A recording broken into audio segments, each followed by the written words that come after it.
everyone. I don't even know if this is even necessary, but today we have a panel for Asian Pacific American Heritage Week, as you all know. I'm Abby Tran. I'm a senior in the college studying PPE. I'm David Weiss. I'm also a senior in the college studying political science and East Asian languages and civilizations. Yeah, we're just not going to use the microphone.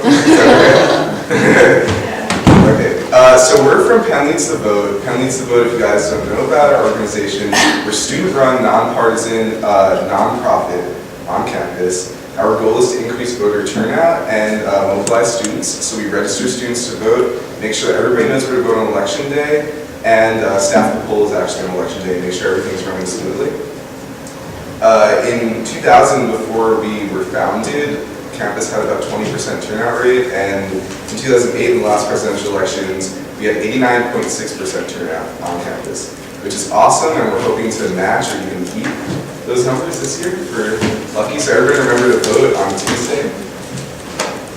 So yeah, in 2008, we elected our first African American president. So we're hoping that maybe race is no longer an issue, maybe that we as a country have moved on, beyond color and multiculturalism. But 4 years later, as we near election day again, have we really made a lot of progress? Are we more or less inclined to be receptive to any candidates who are multiracial or multi-ethnic? And ultimately, do you think we can have an Asian American president in the future? So today we've got 3 panelists with us who are going to talk about this issue. First we'll go with Jennifer Lynn. Jennifer Lynn is the Assistant District Attorney at the Philadelphia District Attorney's Office and also the President of the Asian Pacific American Bar Association of Pennsylvania. So she's a leader for APAs in the legal field in Pennsylvania. She went to Cornell for undergrad, got a BA in government, and law school at the Washington University in St. Louis. In 2009, she was named lawyer on the fast track by the Legal Intelligencer and the Pennsylvania Law Weekly. We're really excited to have her here. And next here we have Mr. Andy Toy, who's a fellow Quaker. He's here for his BA, which is in economics, and also a master's in public and urban policy. He's extensively involved in the Philadelphia community and the Asian Pacific American community. He currently serves as the managing director of the Eastern Tower Community Center and as a board member of a number of organizations, which include the Philadelphia Chinatown Development Corporation, United Way, Delaware Valley Grantmakers, and etc. He also has experience as a political candidate. Back in 2011, he also ran for city council. So thank you, Mr. Toy, for being here. Peter Van Doe, our third panelist, is currently the director of the Penn Asian American Community House here at Penn, formerly program director of Cornell's Community Center Programs and Student Activities Office and the Dean of Students. Extensive experience, obviously, in cultural programs and student life, especially for APAs. He got a BA at the University of Maryland, College Park, MA in American Studies at the University of Massachusetts, and MA in Asian Studies at Cornell. So let's kick this off. Before we even begin discussing whether or not we can have an Asian Pacific American president, we have to look at first where civic life begins, which is in the home. So as Asians, we have certain cultural norms and ideas that we all share. For example, ideas about education or about your career. And so for our panelists, are there certain experiences that you've had growing up regarding your family and the politics that you've had that you'd like to share? Sure. I think, like many APA families, there was definitely a strong emphasis placed on academics, education, excelling in school. I personally feel fortunate because my family didn't really pressure or force me necessarily to enter a certain field of study or profession, and I think they were kind of fascinated because most of them, in my family at least, came from a science-based background. That they were fascinated by the fact that I would choose to take classes and enter a profession that was more heavily involved with writing and reading a lot, writing a lot of papers. So and I was a government major in Cornell, so it really came as no surprise to anybody, I think, when I applied to law school, went to law school, and I was very thankful that my parents, everybody was very supportive of when I chose to go to the DA's office after I graduated from law school. So that's been my personal experience. I would just say that I'm a third generation Chinese American, and my mom was a school teacher, so she kind of instilled in us that involvement, getting engaged in the community. And when I was little, actually, I was born in Boston, and we lived around the corner from where JFK was born, actually. So kind of that ask not what you can do for yourself, but what you can do for others kind of mentality was instilled in us. I feel really, really lucky that that was the case. So I wasn't expected to be a doctor or anything like that, or a lawyer. As for me, so my family are refugees from Vietnam. So I'm a Vietnamese American, second generation. I was born here in the United States and grew up in Connecticut. And one of the, we were refugees, so we didn't really have a lot. And I grew up in a very integrated area in Connecticut. And so I grew up interacting with different types of groups and different types of people. And but in general, I remember my father being very involved in the Vietnamese American community in Bridgeport, Connecticut. And he and his friends were very involved in producing the Vietnamese Lunar New Year Festival and pretty much organizing picnics and stuff like that. And I remember that was something that really made an impression on me, but I didn't quite understand it, that I was sort of continuing his legacy until when I was in college. So I was very much involved as a student leader, as an undergraduate student, and later became involved in learning more about Asian American studies, and also became a student activist as well. And that kind of influenced me in this type of line of work that I'm doing currently right now. But overall, I would have to say that my parents were very Republican. If you know that the history of Vietnamese Americans, most Vietnamese Americans are Republican because they are anti-communists. Very similar to the Canadian Americans who were anti-communist and anti-Fidel Castro. And I remember that as being something that was very prevalent within my upbringing in the home. But I wouldn't consider myself a Republican, but I do respect a lot of what they were, that they think about in regards to politics then and now. I'm Vietnamese too, my parents are definitely Republicans, so. Yeah. But I want to talk specifically about, since the election day is on Tuesday, did any of your family members encourage you to vote? Or how was your house like on election day where your parents wanted to run to the polls? Can you talk about your experiences on election day?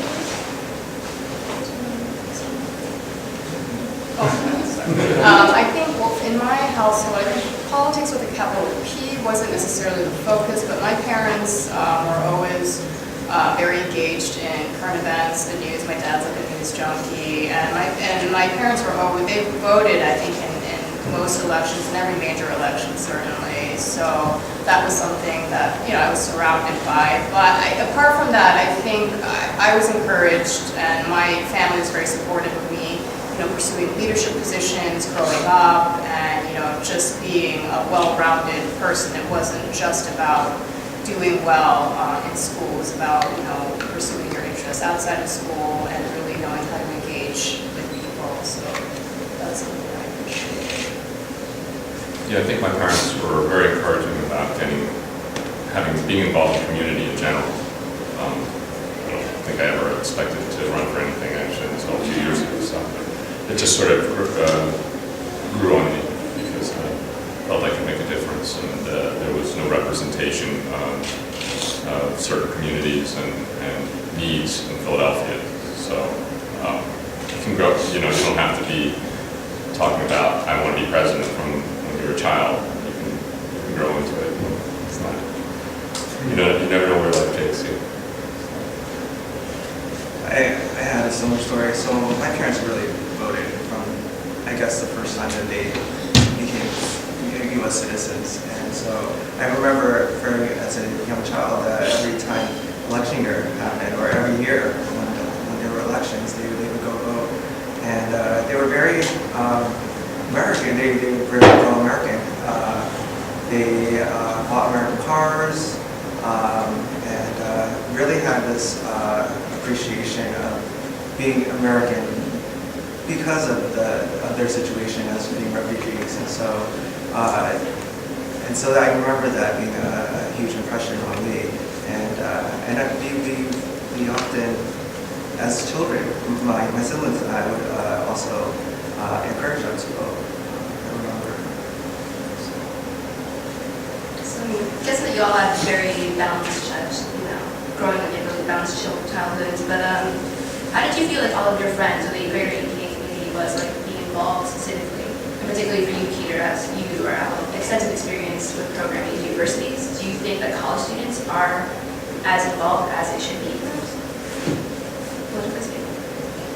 Well, I would say, we know that the Asian American communities are the fastest growing communities in the country, so political power will come with more people, but of course it's never going to be a majority. However, there are ways to partner with other organizations, other groups. As an example, we work a lot with other immigrant communities, the Latino communities, Haitians, Africans, because there's a lot in common there actually. A lot of immigrants actually, no matter where they're from, value education and family as really important, and the United States as a place where there's opportunity. If you work hard, you can actually achieve something. They haven't given up on that American dream. The trend is definitely upward. And people are becoming naturalized as the other thing is you can't vote unless you're a naturalized citizen. So over time, immigrants will become naturalized. They'll have children who will be citizens. And that's the next generation really, I think that really gets engaged. The first generation probably not so much in terms of running for anything, but it's the second and third generations that I think really will drive you guys, will be the driving force. I think that we're in a very unique time here because, I think the Asian American youth community, every year I see becoming stronger and stronger. It's been 10 years since I was an undergraduate student, and I can see a noticeable change when I was an undergrad to students now who are undergrads as well today, and I see more and more Asian Americans having more pride within the Asian American identity, and also more influential, because during my time I don't think that I can think of any university president who were Asian American, but nowadays I know that there was the president at Dartmouth. He's now the president of the World Bank, I believe, but he's the president at Dartmouth, and also University of Maryland College Park, my old alma mater, has a president who's Asian American. And I believe University of Washington has a president as well. But in comparison to, so we make strides. We're progressing. The question is, and my question is that for all students, is that when was the last time we had an Asian American president for the university's assembly? I think it's been a while. And do we have Asian Americans who are involved in class councils and so on and so forth? Who are the president? I think the numbers are increasing, but if we compare it to other racial groups, we are still behind. Even though our population is significantly larger, we're about 24% here at Penn. However, the Black and Latino communities might have smaller percentages, but have higher numbers in these sort of mainstream positions. So I would have to say that there's still work to be done. However, it is also our responsibilities as those who are older to also mentor students to think outside the box of what the opportunities are. I definitely agree with Peter and Andy on this. I think there's definitely an upward trend in activity amongst college students and graduate students. Definitely, since I was an undergrad, I think around the same time that Peter was. And I think the internet has something to do with that. And I'm very impressed with what students are doing now, utilizing all the mechanisms available, at their disposal. And, there's still definitely room for progress. So, and getting involved early on in school, in your student government, in student organizations is a great way to kind of get your feet wet and kind of understand how the process works and how the dynamic works. So I would definitely encourage that, and mentoring is something that we all actively engage in. So don't be afraid to reach out and to talk to people who are your seniors and who have some experience. I would just also say that it's sort of a maturing population in terms of having organizations that are set up. People, for example, you guys probably heard about South Philadelphia High School. There was some violence there against Asian Americans. Maybe 20 years ago that might have been swept under the carpet, but people with mentors actually and support, some of the students actually stood up and made a big deal out of it, and created a possibility for a change in the principal and change in the school culture there. So that awakening is important, and we all have a duty, I think, to get involved if we see something. So it's exciting. I think it's changing. And just to add on to what Andy said, it can be a little bit daunting when you're thinking about kind of entering, an organization or something of that nature. So what I've encouraged law students and college students to do is kind of look at it in terms of issue base. We do, in terms of apahw.PA, we engage in so many community-based activities issue-wise. In South Philadelphia High School, kind of the student bullying issue, these are all kind of things we tackle. So it's great to get involved if you want to do it. However extensively you want to get involved, or in a more limited setting. It's just, it doesn't have to be overwhelming. I think that's kind of the message we want to get across to people. You can always get started in some shape or form. This actually brings us to our next question, kind of low. So did you have a political hero that as a child you looked up to or kind of wanted to be maybe? You can start on the other side of this kind of make it down. I never have a political hero. No, I don't know. Well, there was Norman Mineta, and I had a chance to meet him, shook hands with him. But in regards to someone that I look up to Norman Mineta too, but in regards to there being options and variations of people that you want to look up to, at that time when I was a college student, I didn't know of anybody. There was Gary Locke, but there wasn't really anybody that really spoke to me because of my upbringing, my background, and so on and so forth. I would love to see more folks who have that particular perspective and to have that sort of voice that I felt would resonate within me. But I think that basically I would have to say that my father would be, someone that I looked up to, and still is, very hardworking. We often talk about race and racism together. I remember, we had these discussions in high school, but he was also very traditional in his ways as well, and we butted heads because of that. But ultimately, he was the type of person who really demanded respect, and that was something that I always cherished.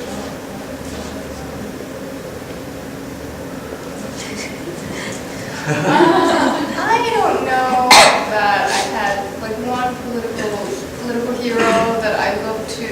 I remember when Bill Clinton came into office, I thought he was phenomenal speaker, just had so much charisma, and Hillary Clinton, I thought they made such a dynamic duo. So those are just two I remember growing up as a student and kind of looking to things they were doing. I found them to be somewhat inspiring. But I feel like now as an attorney, I meet people, and this is just across partisan lines, just people who are involved in politics, who are actively engaged, like Andy, and other people in the AP community who I find to be tremendously inspiring. So you can find inspiration in every corner.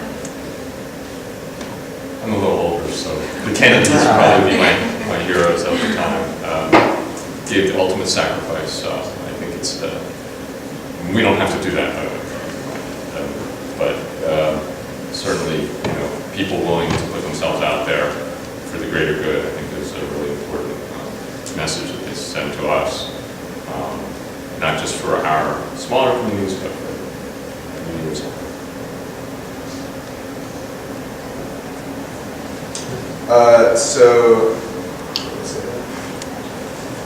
You mentioned, Andy, earlier about the South Philly High School incident, so I guess the South Philly High School incident. So you've all entered politics, I guess, or civic life quite knowingly. Have you ever faced any challenges or discrimination while seeking office or holding office? Yeah, there's a lot of challenges. So being a minority in Philadelphia, Philadelphia is mainly a black and white city, and then Latinos and then Asians. And people, part of how people vote is if they don't know anything about you, they'll vote race first. So, and that helps you in your core area. But since there's so few of us, it's not really a good strategy just to go after one small group of votes. And plus, really, you want to work for the good of the whole, as I said before. There was another Asian American guy running as a Republican a year and a half ago on the Republican primary, David O, Korean American. And people would start asking me, am I Republican? Am I David O? I'm like, no, I'm much better looking than No, but I'm about 6 inches taller, and it's kind of fun. But we all get growing up. Sometimes people would say Bruce Lee, but that's before your time. It was so the stereotypes are there. Some good for people think that you're hardworking and smart, so that's good for politics. And I hope I am hardworking at least. And somewhat smart. I think you really have to get out. The other issue in places like Philadelphia, and I've mentioned this earlier, is that people don't get involved as much at the grassroots level. So, for example, we have about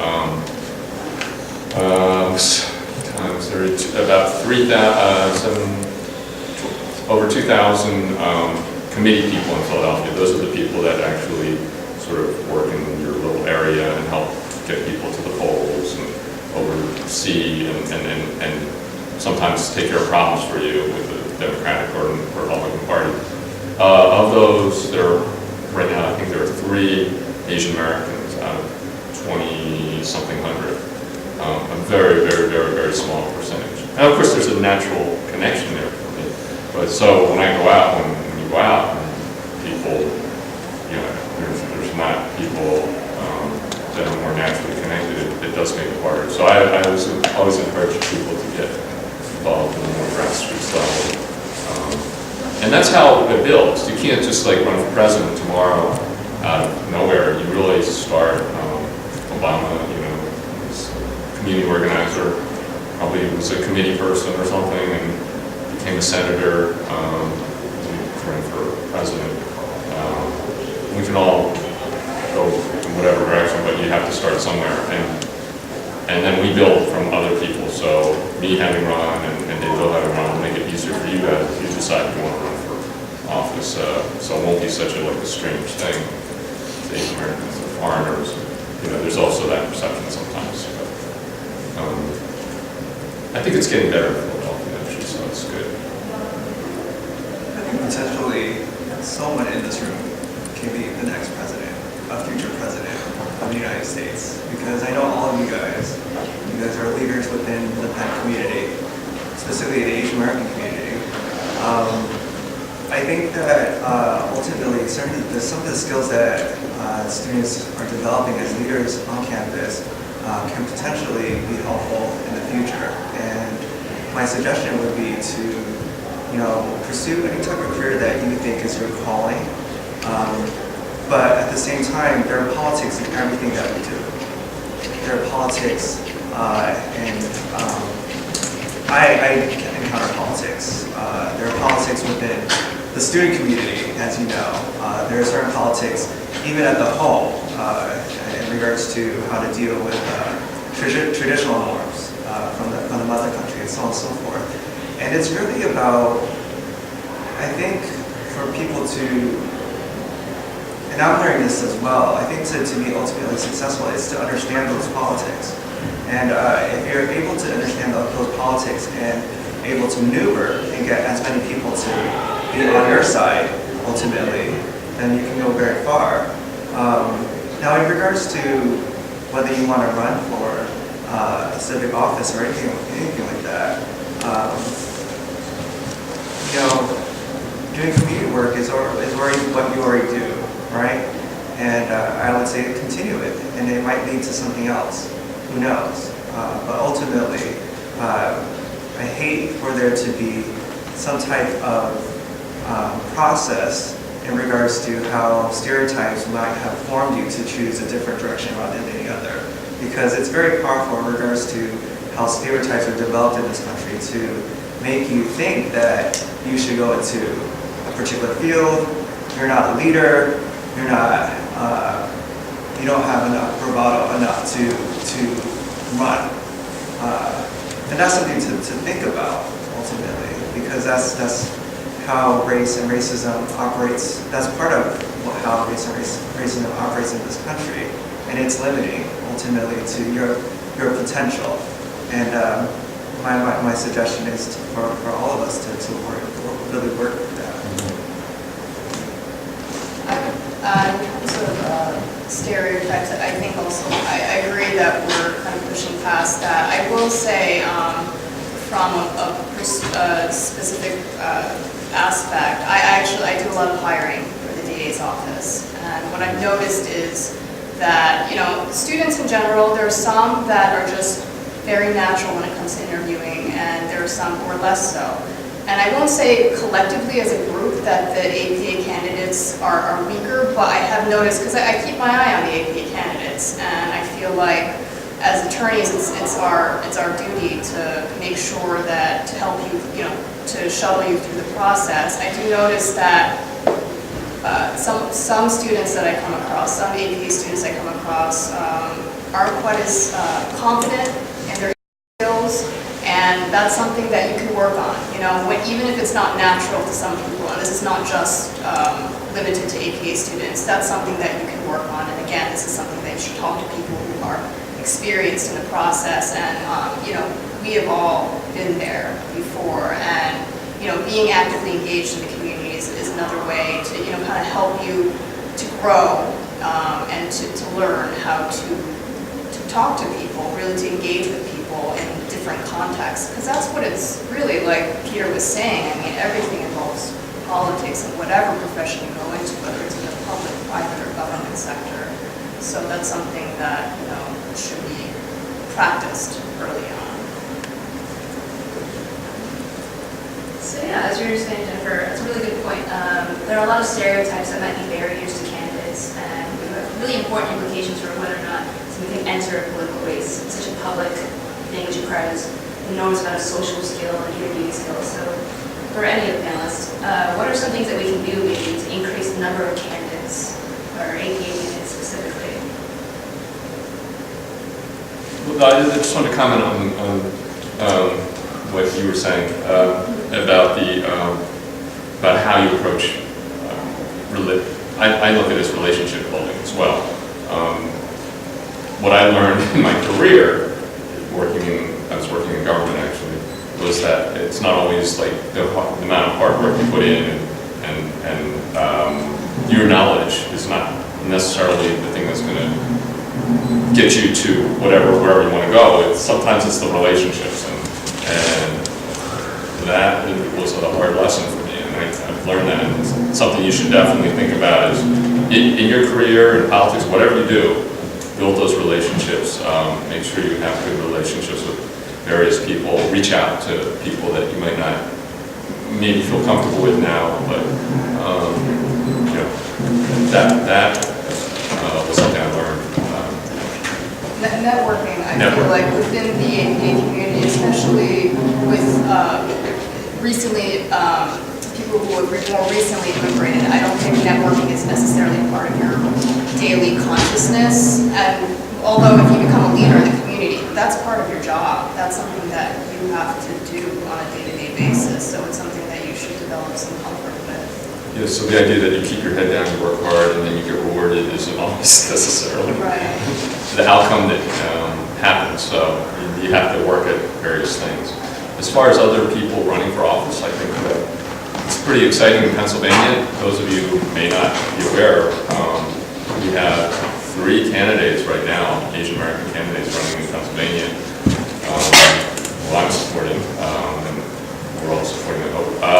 And one is running for state representative. 2 of them are running for state representative, one just outside the city. Unfortunately, it's not this area, and one in Harrisburg. One is Filipino and half Chinese. The other is Korean American. And the third one is Indian, who's running for U.S. House, Manager Reddy. You may have seen his commercials. He has less hair but better ideas. So he has this kind of great commercial. All great people, and so there are other ways to support our friends too. Since I can't vote for them, I try to give some resources. Unfortunately, money is very important too in a political campaign. So that's the unfortunate truth, and you see that with Romney, all the millions and millions of dollars that we're raising. So there are other ways we can support our friends. Of course, you need to have a relationship first, because it doesn't make any sense to support someone you don't know. So go out there and look around, look at their websites, and do some research, and you'll find there's some really good candidates. And this is the first time there are more than maybe 1 year or even 2 running at the same time, Asian Americans in Pennsylvania. So it's a trend, definitely. I would have to say that if we really want to develop more people to run for these positions, we have to believe within ourselves that can happen.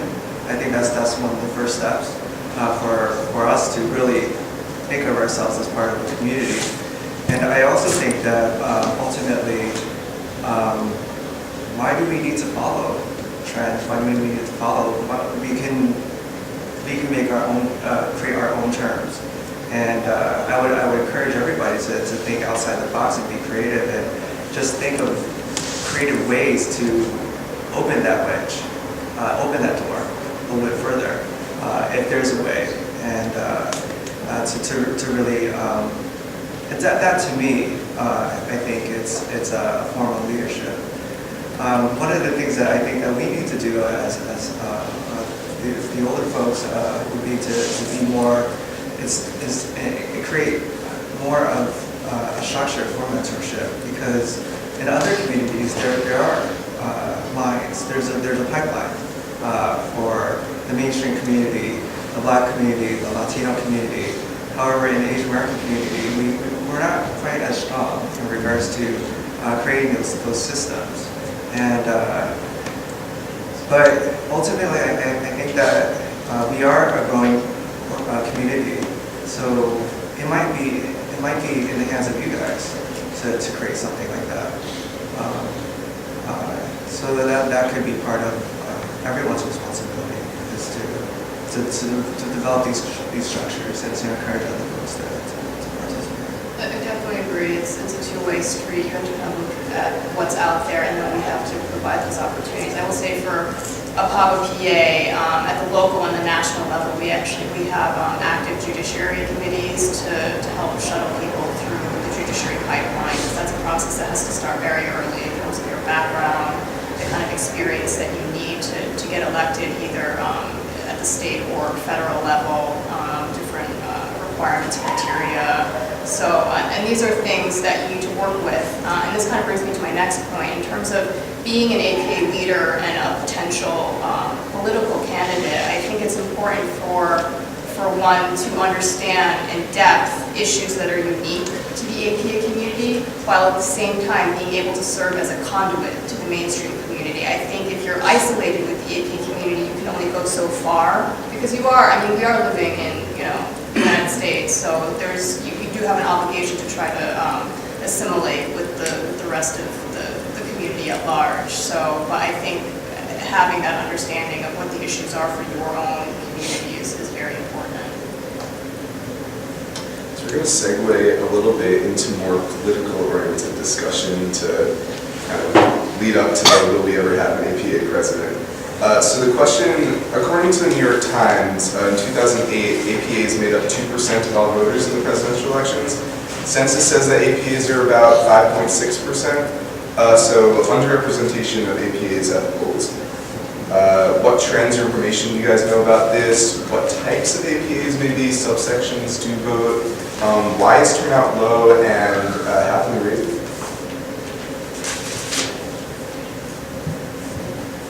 It's a big question. Whoever wants to respond first.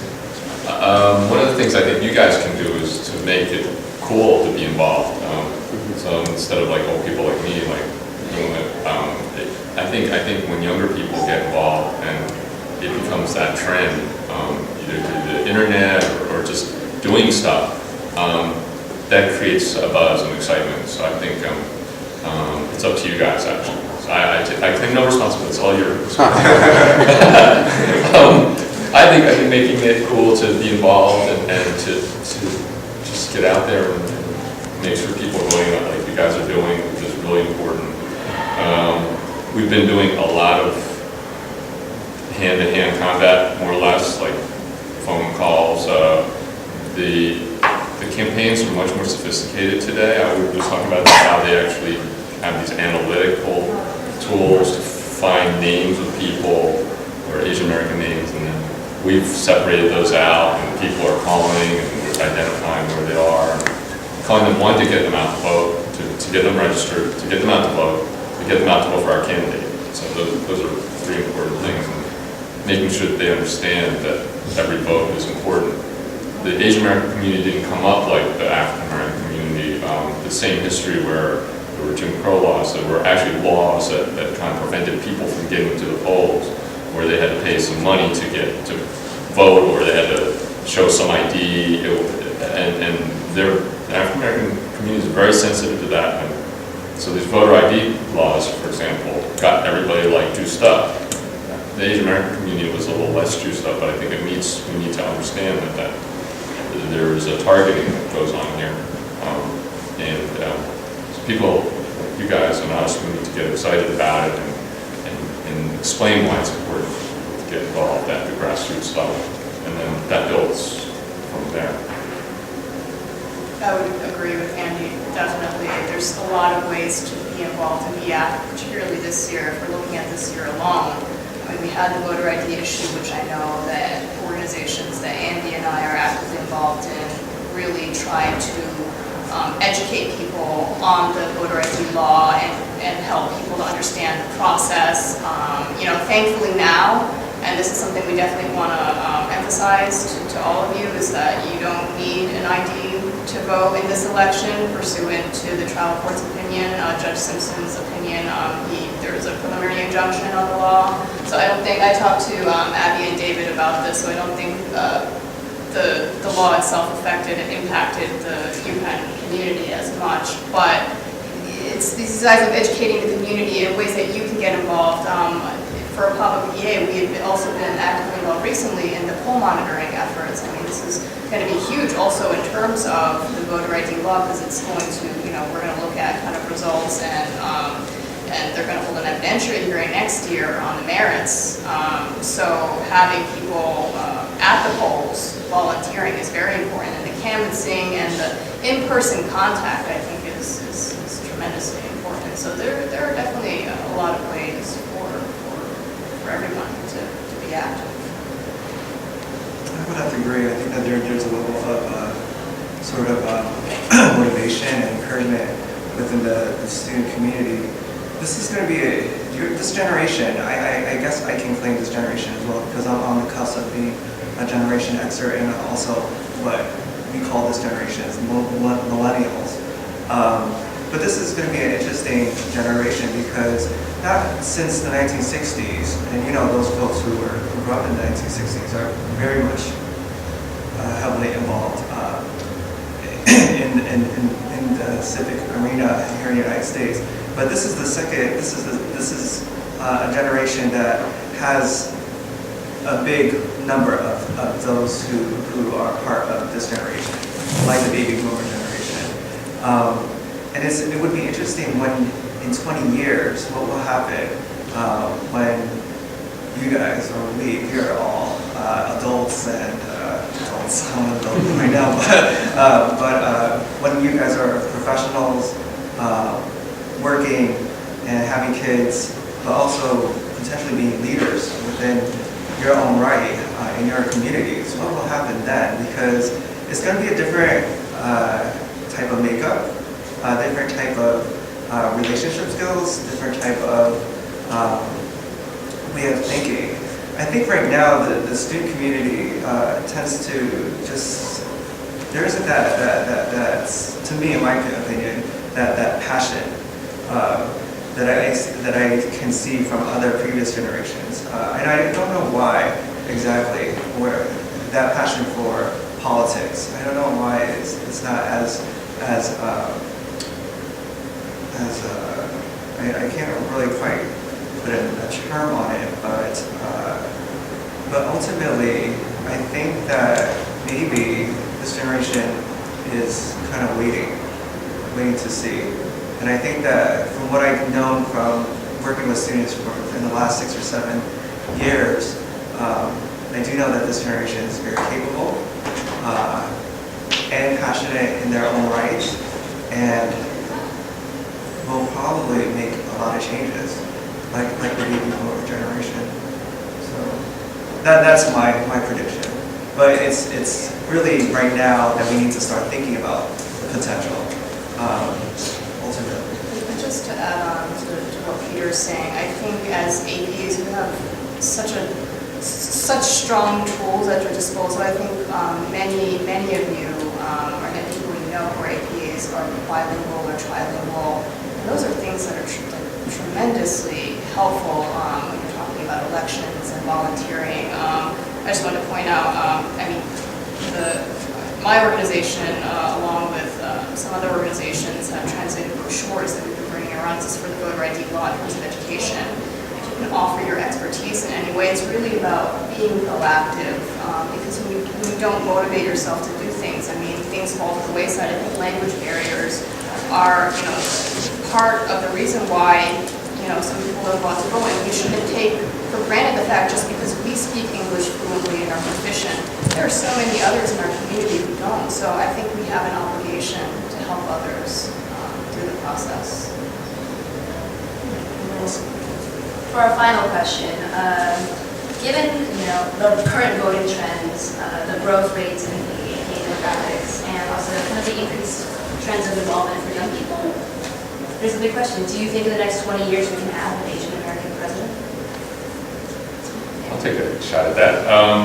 First of all, Clinton was our first African American president, and Obama was our first Asian American president already. So we're cool.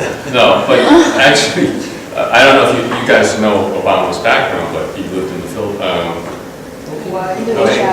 and Asia. His sister, stepsister, or half-sister is Asian. He's got more Asian American judges that he's hired, put in place. It is really something. It's a real difference in a change in government at the highest level, which is exciting. I think it's a matter of timing. It could happen. I really believe that we wouldn't see an African American president in my time, 10 years ago, and we've come a long way. We still have a long way to go. So I think it is possible. It's a matter of being in the right place at the right time. Have to have the right person, of course. I'm not sure which one of you is going to be the next president, but I'm looking around the room here. I think Andy covered it really. A lot of it's timing, but also giving yourself the opportunity. That's why you have to get involved. If you're not involved, no one's going to recognize that you have the ability to step into that position. So it's all about getting engaged early on and to continue. I like to say that I like to also include the way I think is I like to be realistic as well. And we can always talk about what ifs and can this happen? And yes, it can happen, but realistically, we have to take the initiative to really make it happen, or create avenues for opportunities to be created, or create opportunities for other folks to get into the field. And I kind of see it very similarly, like some of the issues like will we ever see a main actor in a movie who's Asian American, or are we ever going to see an American pop star who is Asian American? These avenues are very hard to get into, and that's a reality. But does that deter us from sticking our neck out and also having the confidence to really move forward? And do we have the capability, the talent to cultivate those talents to become the next president? Yes, I agree. I think that we do. But ultimately, there will be bumps along the road, as I've gone through bumps along the road, and I will continue to go through bumps. But hopefully that we all can work together to make sure that the next person behind us has more opportunities than we did. And that is, to me, what I think ultimately what I found from my parents. They worked hard to create opportunities for myself. They sacrificed so much, and I hope that we can continue that legacy and incorporate that into the American fabric as well. Yeah, I would just say one other thing is that we need to build a bench, and that's why it's so important that we support people at different levels. So, for example, the person that was running for, William Tong was running for, in Connecticut, for U.S. Senate. There was some doubt about him because he went from a state representative and he was going for U.S. Senate. But you need to have people ready in those positions. So you can't just go run for president, be the dog catcher one day and be the president the next. We've got to build a lot more people at other levels of decision making and policy, both elected and non-elected. And that's how then you can draw from the talent pool there. Same with the judges. If they didn't have all these people at the lower appellate levels or other courts, there could be no possibility of hiring federal judges from that pool. So we've got to build that, and it's fine to be a city councilman or a governor. Actually, a lot of presidents can come out of governorship, so you really have to build. Do we have any Asian American governors? I'm not sure.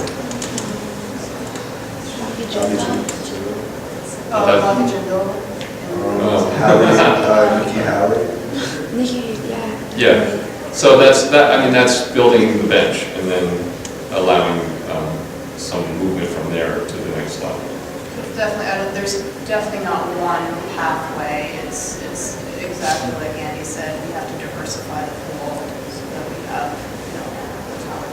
And the other thing is building coalitions, so it can't be just an Asian American. Right. We'll never be big enough.